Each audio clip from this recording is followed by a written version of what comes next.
यदि वो अपना सिर संभाल कर रहता है, if he keeps his head on his shoulder, to keep head on the shoulder मतलब पूरे बैलेंस में रहना, सच्चाई में रहना, धरातल पर रहना, और इसका अर्थ घमंड ना करना, अपने को बड़ा ना समझना, विनम्र बने रहना, ये सब उसका अर्थ है। To keep head on the shoulder, if he keeps his head on the shoulder, if they look for him properly, a lot of distractions for a young man in this game these days. हाँ, पिताजी कहते हैं हाँ, हो सकता है वो best हो जाए, बशर्ते वह धरातल पर रहे, बशर्ते वह सच्चाई, अपनी कमजोरियों का अध्ययन करते रहे। If he keeps his head on his shoulder, keep your head on the shoulder means अपने को बांध के रखो, संभल के रहो। यदि उसकी ठीक ठाक से देख रेख हुई, if he looked after properly, इस जमाने में लॉट ऑफ डिस्ट्रैक्शंस होते हैं यंगस्टर के लिए। डिस्ट्रैक्शन मतलब जिससे ध्यान बट जाए, बहुत सारे ध्यान बटाने के जरिए हैं। आज मोबाइल क्या है, ये मैं आपसे कह रहा हूँ, ये कहानी का हिस्सा नहीं है। Mobile is a great distraction for the students of today. आज के ज़माने में मोबाइल जो है बच्चों का सबसे बड़ा डिस्ट्रैक्शन है। मोबाइल की दुनिया में बच्चे जाते हैं और मोबाइल खेलते रहते हैं और ना जाने क्या क्या करते रहते हैं। इससे उनकी पढ़ाई में बाधा बहुत ज़्यादा है, पढ़ाई से फोकस हट गया है, कैरियर के बारे में सोचने का समय नहीं रहता, बस पूरे समय mobile. So mobile is the greatest distraction for children today. Please note this sentence of mine. Father says yes, if he is not distracted, यदि उसका मन यहाँ वहाँ ना होए, फोकस्ड रहे, जैसा कि आजकल के यंगस्टर्स लोग के साथ समस्या है, तो वो अच्छा कर लेगा। A lot of distractions for youngsters of this game these days. जवान लोगों के लिए, यंग लोगों के लिए, इस उम्र के लोगों के लिए बहुत सारे डिस्ट्रैक्शंस हैं जो आकर्षित करते हैं, विचलित करते हैं, और यदि इस आकर्षण में चले जाएं तो यंगस्टर लोग अपने मार्ग से भटक जाएंगे। यदि ये भटके नहीं, ये मतलब कैसी, यदि ये ना भटके तो फिर ये अच्छा तो कर लेगा। हो सकता है टॉम फिनी से भी अच्छा खिलाड़ी हो जाए। इस पर जवाब आता है, ही will be all right, he is with the best team in the world. चिंता मत, वो बिल्कुल ठीक रहेगा। ये सब सोफी बोल रही है, वो तो बेस्ट टीम के साथ है अभी, तो बेस्ट टीम के साथ है तो निश्चित रूप से वो अच्छा करेगा, अच्छा सीखेगा। तो पिताजी कहते हैं he is very young yet. Yet मतलब अभी भी वो बहुत छोटा है, उम्र में बहुत छोटा है। तो उस पर सोफी कहती he is older than I am, मुझसे तो बड़ा है। Too young really for the first team. इस पर जवाब आता है, लेकिन फर्स्ट टीम के लिए बहुत छोटा है। फर्स्ट टीम मतलब वहाँ पे आयरलैंड में और बड़े बड़े क्लब्स के 2-3 लेवल की टीम होती है, ABC, top level, middle standard team and the first standard team. Lowest standard की टीम का स्टैंडर्ड भी दुनिया के बेस्ट क्लब के स्टैंडर्ड जैसा होता है, लेकिन ये जो ए स्टैंडर्ड, जो फर्स्ट स्टैंडर्ड टीम है, उसमें नए खिलाड़ियों को लिया जाता है। फिर वो बहुत अच्छा करने लगते हैं तो उनको प्रमोट करके सेकंड स्टैंडर्ड टीम में, और फिर बाद में तो टॉप स्टैंडर्ड टीम में आ जाते हैं। सो ये फर्स्ट स्टैंडर्ड टीम में है। Too young for the first team, बहुत छोटा है अभी, फर्स्ट टीम के लिए भी बहुत छोटा है। और फर्स्ट टीम मतलब टॉप टीम, फर्स्ट टीम के लिए बहुत छोटा है। You can't argue with this sort of ability. ऐसी क्षमता के साथ आप आर्ग्यू नहीं कर सकते, ऐसा कहना रहता। यू कांट आर्ग्यू, एबिलिटी मतलब क्षमता। ऐसी क्षमता, सॉर्ट मैंने प्रकार, ऐसी क्षमता के लिए आप आर्ग्यू नहीं कर सकते, बहस नहीं कर सकते। और फिर सोफी आगे कहती, he is going to buy shop. Sophie said from the table. अब सोफी कहती वो एक दुकान खरीदने वाला है। टेबल में बैठे बैठे कह रही, he is going to buy shop. Her father grimaced. ऐसा जैसे ही पिताजी ने सुना तो उनके पिताजी के चेहरे की झुर्रियाँ, उन्होंने चेहरा को एक तरीके से गुस्से के रूप में रखा। ग्रिमेस करना मतलब भुनभुनाना, व्यथित दिखने लगना। His father grimaced. Where would you hear that? तुमने कहाँ सुना है सब? तो सोफी क्या बोलती है? ही टोल्ड मी सो। उसने मुझे कहा है ऐसा। ये सब क्यों हो रहा है? कल्पना की उड़ान। सोफी अभी भी कल्पना की दुनिया में है। पिताजी जब कह रहे हैं कि टॉम फिनी के फ्रेंड को मैं जानता हूं, तो उसके बाद फिर वापस कैसी की कहानी पर आ जाती है सोफी, और फिर वही बात बताती है कि अच्छा खिलाड़ी है, दुनिया का बेस्ट खिलाड़ी है। इतनी छोटी बच्ची, और ये खिलाड़ी भी इतना यंग है, उसके बावजूद ये कहती है कि she is the best in the, he is the best in the world, he is with a team. तो पापा कहते हैं कि he is too young for a team, for the top team. Still she says whatever it may be, he is playing with the best team, so he will be the best in the world.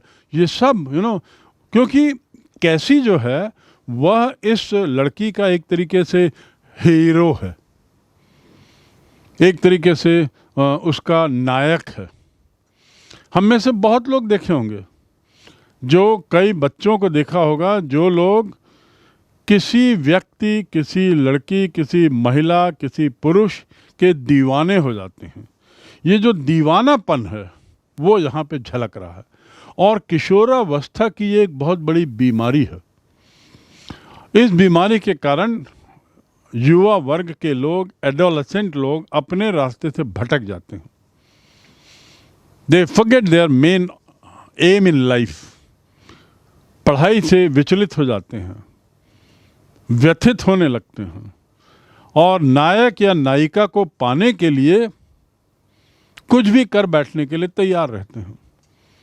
और कई बार इसीलिए आत्महत्याएं जैसे हादसे भी हम सुनते हैं। So this story is about that.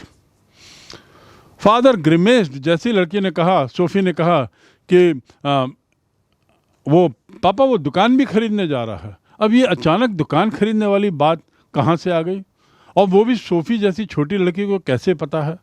तो पिताजी भी बड़े व्यथित हो गए, विचलित हो गए, नाराज हो। ये सब क्या बोल रहे हो तुम? किसने कहा कि वो दुकान खरीद रहा है? इस पर सोफी बोलती, उसने मुझे कहा। ही मटर्ड समथिंग इनऑडिबल। ऐसा सुनने पर जब सोफी ने कहा कि उसने मुझे कहा ऐसा, तो पिताजी कुछ बुदबुदाने लगे। टू मटर करना मतलब कुछ बुदबुदाना जो स्पष्ट ना हो। Something inaudible. इनऑडिबल मतलब जो साफ सुनाई ना दे। कुछ ऐसा उन्होंने कहा, कुछ बुदबुदाए, भुनभुनाना। टू मटर मतलब भुनभुनाना, याद रखेंगे। He is muttering some. Old age people, जो वृद्ध हो जाते हैं बेचारे, बहुत लंबी उम्र हो जाती है, वो लोग कुछ ना कुछ बुदबुदाते रहते हैं। दे कीप मटरिंग समथिंग और द अदर। क्या बुदबुदा रहे हैं? That is inaudible. वो सुनाई नहीं देता, समझ में नहीं आता। जब सोफी ने कहा उसने मुझे बताया कि दुकान खरीदेगा, father immediately मटर्ड something and dragged himself in his chair. और कुर्सी के साथ अपने को खींच दिया। जिस कुर्सी में बैठे थे उसको खींच लिया। ये this is another of your wild stories. ये फिर तुम एक कल्पना की कहानी बना रहे हो। वाइल्ड स्टोरी मतलब कल्पना वाली कहानी जिसका कोई सिर पैर ना हो। अब देखिए, वाइल्ड का मतलब क्या होता है? वाइल्ड एनिमल, जंगली। और यहाँ पे वाइल्ड स्टोरी है, मतलब जंगली कहानी नहीं। कंटेक्स्ट में देखिए, हर शब्द को कंटेक्स्ट में समझना जरूरी है। आप केवल शब्द का मीनिंग जानकर ही शब्द का उपयोग करने लगे, ये गलत है।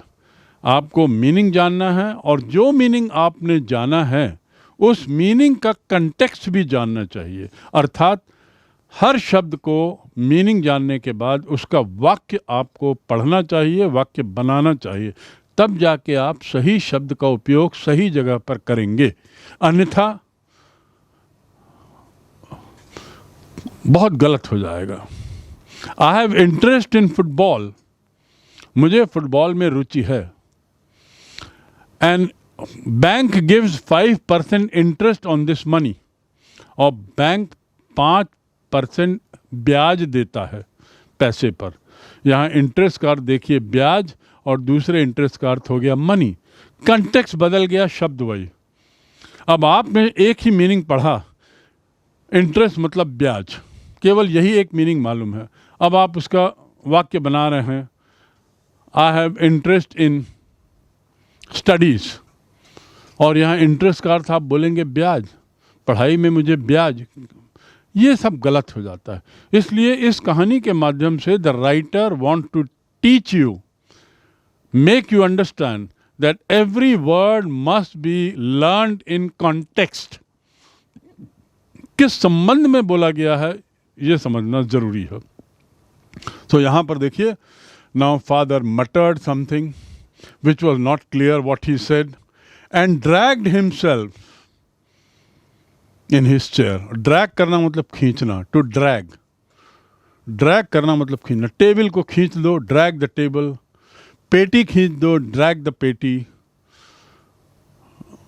फ्रिज को खींच दो, ड्रैग द फ्रिज, वो ड्रैगिंग। और फिर उसके बाद गुस्से में बोलते हैं, this is another of your wild stories. Wild story मतलब जंगली कहानी नहीं, वाइल्ड स्टोरी मतलब फंतासी कहानी, अपनी बनी बनाई कहानी, सपनों की कहानी। ये फिर तुमने एक और एक ऊँट पटांग कहानी बना दी, ये तुम्हारी अपनी एक बनी बनाई कहानी है, ऐसा पिताजी ने कहा। इतने में जॉफ क्या कहता है, oh papa, she met him in the arcade, ये तो उससे आर्केड में मिली है। आपको याद है ना, जॉफ ने पूछा था सोफ़ी से कि तुम्हारी मुलाकात कहाँ हुई, तो उसने कहा कि रॉयस में जब मैं कपड़े देख रही थी तो आर्केड में मिला, सरप्राइजिंगली। वही बात यहाँ पे अब जॉफ पापा को बता रहा है सोफ़ी के बारे में, और कहता है she met him in the arcade and told him I have seen him, और उसने कहा कि मैंने देखा है। ऐसा सुनने पर पिताजी ने ताना मारा। पिताजी ने कड़वाहट से कहा, one of these days you are going to talk yourself into a load of trouble. Load मतलब वजन, और लोड ऑफ ट्रबल मतलब समस्याओं का भंडार खड़ा कर दोगे, अंबार। Load of trouble, load of money, पैसे का भंडार। And this is heavily loaded, truck is heavily loaded, truck भरा हुआ है, सामान से भरा हुआ है। My house is loaded with books, मेरा घर किताबों से भरा हुआ है, लदा हुआ है, लोडेड विथ बुक्स। और यहाँ पर क्या उपयोग है, लोड ऑफ ट्रबल, ट्रबल से भर जाओगे, ट्रबल, इतने सारे परेशानी आ जाएंगे कि याद रखोगे। एक आध दिन, one of these days you are going to talk yourself, एक आध दिन तुम समस्याओं में फंस जाओगे। पिताजी कहते हैं, हर फादर सेड एग्रेसिवली, गुस्से में कहते हैं। एग्रेसिव मतलब बहुत गुस्से में, एक तरीके से हमलावर जैसे होते हैं, ऐसा दंड से उन्होंने जवाब दिया और बोले एक आध दिन तुम समस्या में फंस जाओगे। इसका मतलब यही हुआ, एक आध दिन तुम समस्याओं में फंस जाओगे। Geoff knows it's true, don't you Geoff. ऐसा सुनने पर अब सोफी जो है वो जॉफ की ओर मुड़ती है और कहती है, जॉफ तुमको मालूम है कि ये सच है। नहीं जॉफ, मालूम है ना तुमको। Geoff knows it, it's true, don't you Geoff, Sophie says. इस पर पिताजी क्या कहते हैं, सोफी ने जॉफ को पूछा, लेकिन जवाब आता है पिताजी का, ही डजंट बिलीव यू दो ही वुड लाइक टू। वो तुम पे विश्वास नहीं करता, यद्यपि वो विश्वास करना चाहेगा। तो पिताजी कह रहे हैं अब सोफी को, सोफी जो जॉफ को कह रही है, उसको उकसा रही है कि वो बोले हाँ मैंने देखा। तो यहाँ पर उसके पिताजी तुरंत बोलते हैं वो तुम पे विश्वास नहीं करता, यद्यपि वो विश्वास करना चाहेगा। ये one part of the story, the dialogue, the conversation. You see the beautiful narration that is there in this story. Right from the beginning, in this story we find it's moving with conversation. बातचीत के बल पर ये कहानी आगे बढ़ रही है लगातार. And the way story is written, it looks like a picture, visual. The small dialogues between Derek, father, Sophie, Geoff, and even Jency, they make beautiful story out of nothing. And the story, whole story is just out of nothing. कहानी में कुछ विशेष नहीं है, लेकिन क्या है वो यहाँ पे आपको समझना है. As I said right at the beginning, this story clearly tells you that the girl has fallen in the habit of fantasizing. कहानी में क्या है, इस कहानी में पता लग जाता है इस भाग को पढ़ते पढ़ते कि जो लड़की है सोफी, वो किसी एक कल्पना की दुनिया में चली जाती है. जब तब कल्पना की उड़ान करती है, जब तब उसकी एक अपनी अलग दुनिया है और वो किशोरावस्था में है. And she is a teenager, she is adolescent age. और इस उम्र में क्या क्या हरकतें लोग करते हैं उसका ये बड़ा एक नमूना उदाहरण है. कैसे समय बर्बाद करते हैं उसका भी एक उदाहरण है. With this now we come to the second part of the story. The table lamp cast an amber glow across her brother's bedroom wall. To cast मतलब महसूस होना. जो टेबल लैंप है, it cast an amber glow. Amber मतलब हल्के पीले रंग का चमक. जो टेबल लैंप था, अब देखिए दूसरा दृश्य है. पहला दृश्य आपने समझ लिया. Now we come to, forget the previous part. Now the situation is different. जो टेबल लैंप है एक कमरे में, उसकी जो छाया है, उसकी जो लाइट है, वो दीवार पर पड़ रही है. और वो दीवार कहाँ की है? ब्रदर के बेडरूम की दीवार है, हल्का पीलापन ली हुई. And across the large poster of United first team squad. और उसके ठीक सामने क्या है? एक बहुत बड़ा पोस्टर है. किसका? यूनाइटेड क्लब, जो फुटबॉल की दुनिया के सर्वश्रेष्ठ क्लबों में से एक है. उस क्लब के खिलाड़ियों की फोटो है. And the row of coloured photographs beneath. और उस पोस्टर के नीचे बहुत सारे रंगीन फोटोग्राफ हैं. बीनीथ मतलब नीचे. Beneath the table is my book. Table के नीचे एक किताब रखी है. I am sleeping beneath the palang, beneath the cot. मैं पलंग के नीचे सो रहा हूँ. My shoes are lying beneath the rack. मेरे जूते रैक के नीचे हैं. तो बीनीथ का अर्थ समझ लीजिए.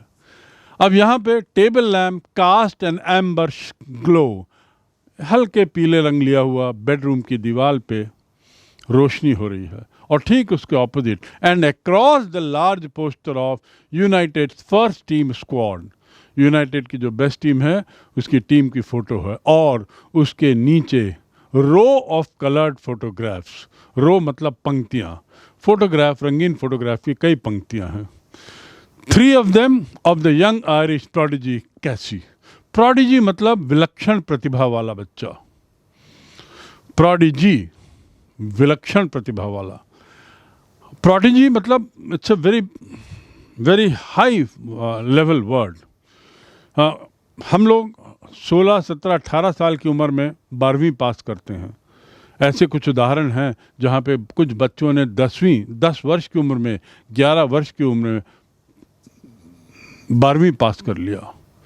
सच चिल्ड्रन आर कॉल्ड प्रोडिजी। ऐसे कई बच्चे हैं जो उम्र में तो बहुत कम है पर बहुत बड़ी बड़ी बातें करते हैं।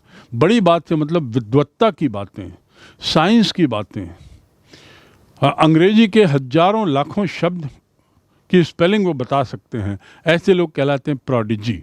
सो यहाँ पर उस 3 रो में प्रोडिजी की फोटो थी। वो प्रोडिजी कौन है? कैसी। And 3 of them of the young Irish prodigy, 3 रोज ने 3 फोटो उसमें से आयरिश प्रोडिजी की थी जिसका नाम कैसे है। Promise you will tell no one, Sophie said. Nothing to tell is there. वो कहती है कि तुम प्रॉमिस करते हो कि किसी को नहीं बताओगे। सोफी किसको बोल रही है? जॉफ को। जॉफ कहता है nothing to tell is there, कुछ बताने के लिए कुछ है ही नहीं। Promise Joff dad murder me, promise करो नहीं तो डैड मार डालेंगे मुझे। ये अब सोफी कह रही है जॉफ को। अब देखिए दोनों के बीच में कन्वर्सेशन हो रहा है अलग कमरे में। जॉफ और जॉफ के भाई और जॉफ की बहन सोफी के बीच, अब और कोई नहीं है। और बातचीत क्या हो रही है? Promise you will tell no one, तुम किसी और को तो नहीं बताओगे। Nothing to tell is there, बताने के लिए कुछ है ही नहीं। Promise Joff dad will murder me, well promise करो, वादा करो कि तुम किसी को नहीं बताओगे। Only if he thought it was true, यदि वो सोचे सच है तो। प्लीज जॉफ, जॉफ प्लीज मत बताना। क्राइस्ट सोफी, वो एक तरीके से प्रॉमिस करता है, क्राइस्ट बोलता है। क्राइस्ट मतलब जीसस क्राइस्ट के नाम से हम बोलते हैं ना, ओ यस, भगवान का नाम लेके हम नहीं बताएंगे। तो ये कहता है Christ Sophie you are still at school, तुम अभी भी स्कूल में पढ़ रहे हो। कैसे must have string of girls, कैसे के पास तो हजारों लड़कियां होंगी। स्ट्रिंग ऑफ गर्ल्स मतलब मैनी गर्ल्स।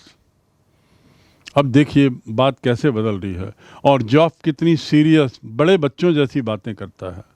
जॉफ कहता है कि सोफी तुम अभी स्कूल में पढ़ते हो, नादान लड़की हो स्कूल वाली। कैसे जो है उसके पास तो पता नहीं कितनी लड़कियां होंगी। तो सोफी कहती ना उसके पास नहीं है, नो ही डजंट हैव। वही सोफी अपनी कल्पना की उड़ान में है। How could you know that? He jeered. Jeer करना मतलब थोड़ा एक तरीके से चिल्लाना। How could you know that, कैसे तुम कह रहे हो कि उसके पास कोई लड़की नहीं है? जॉफ ने पूछा। तो सोफी क्या कहती है सुनिए। सोफी से he told me, that's how, उसने मुझे बताया, इसीलिए मुझे मालूम है। कैन यू बिलीव, क्या आप विश्वास कर सकते हैं कि सोफी के पास कैसी आया होगा और उसने बताया होगा, ये बातें हुई होंगी। But the story is very interesting. This is all story about childhood, I mean the adolescent age, जिसको किशोरावस्था कहते हैं, जिसमें हम एक व्यक्ति की पूजा करने लगते हैं, उसके दीवाने हो जाते हैं, उसके पागल हो जाते हैं। सोफी कैसे के लिए दीवानी हो गई थी और ये दीवानेपन का ये उदाहरण है जो यहाँ पे आप सुन रहे हैं। Very interesting talk. Sophie you are still at school, तुम अभी बच्ची हो, उसके पास तो हजारों लड़कियां होंगी। सोफी कहती ना उसके पास कोई नहीं है। जॉफ कहता तुमको कैसे मालूम? तो सोफी कहती है ही टोल्ड मी, उसने मुझे कहा है इसीलिए मुझे मालूम है, दैट्स हाउ। जॉफ कहता है as if anyone would tell a girl something like that, वो तुम ऐसी बात कर रहे हो मानो कोई बताएगा इस तरह की बातें किसी लड़की को। ऐसा करके जॉफ एक तरीके से मजाक कर रहा है कि अरे सोफी तुम कैसी बात कर रहे हो, क्या कोई लड़का किसी को बताएगा कि मेरा किसी लड़की से संबंध नहीं है, समथिंग लाइक दिस, इस ढंग की बात बताएगा। सोफी फिर बोलती यस ही डिड, हाँ उसने मुझे बताया है। He is not like that, ये उस ढंग के लड़कों में नहीं है। ही इज़ क्वाइट, वो चुप रहने वाले लड़कों में फालतूपना नहीं करता। He is a quite type, ऐसा लड़का नहीं है जो बहुत सारी लड़कियों के बीच में घूमे। उसके लिए तो मैं ही एक अकेली लड़की हूँ, उसने बताया। Not as quite as all that apparently. और फिर उसके बाद जॉब बोलता है इतना शांत नहीं है जैसा ऊपर से दिखाई देता है। नॉट एज क्वाइट है, अपेरेंटली मतलब ऊपर से जो दिखाई दे। Apparently he is a good boy but inside he is bad. Apparently the shop looks good, बाहर से दुकान अच्छी दिख रही है, अंदर कैसी है नहीं मालूम। Apparently the shop look good but what is there inside God know. So apparently मतलब बाहर से ऊपर से। Apparently he is a very simple boy, but inside heart he is bad. ऊपर से तो अच्छा दिखता है। Apparently he talks sweet, वो ऊपर से तो मीठी मीठी बातें करता है बट अंदर बहुत कड़ुआ है। तो apparently का अर्थ होता है ऊपर से बाहर से। तो जॉब तुरंत कहता है not as quite at all, तुम जैसा बोल रहे हो कि वो चुप रहने वाला लड़का है, ऐसा नहीं है, ऊपर से है बस।